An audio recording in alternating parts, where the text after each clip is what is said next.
पालघर जिल्ह्यात 3 दिवस म्हणजे गुरुवारपर्यंत वादळी वाऱ्यासह मुसळधार पावसाचा इशारा हवामान विभागाकडून देण्यात आला आहे।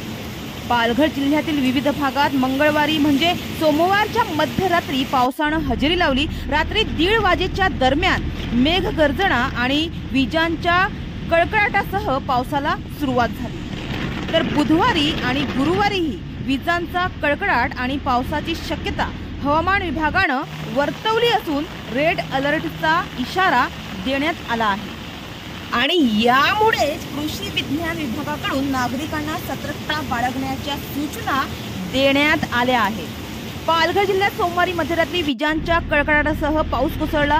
पश्चिम बंगालच्या उपसागरात कमी दाबाचे क्षेत्र निर्माण झाल्यामुळे वातावरणात बदल झाला आहे आणि याचा फटका याचा परिणाम म्हणजे अनेकांमध्ये सर्दी, खोकला, गळा खवखवणे आदी आजार देखील उद्भवले आहे।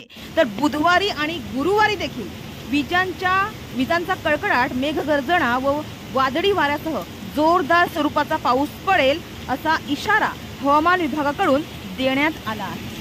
तर पावसाचा इशारा देण्यात आल्याने शेतकरी बांधवांनी खते देणे व फवारणीची कामे पुढे ढकलावी अशा सूचना कृषी विज्ञान केंद्राकडून देण्यात आल्या आहेत। तर वीज पडू नये म्हणून शेतकरी बांधवांनी मोबाईलमध्ये दामिनी ॲप्लिकेशन वापरून आपली आणि आपल्या जनावरांची सुरक्षा करावी अशी माहिती कोसबाळ येथील हवामान शास्त्रज्ञ कृषी विज्ञान केंद्राचे रिजवान सय्यद यांनी दिली आहे।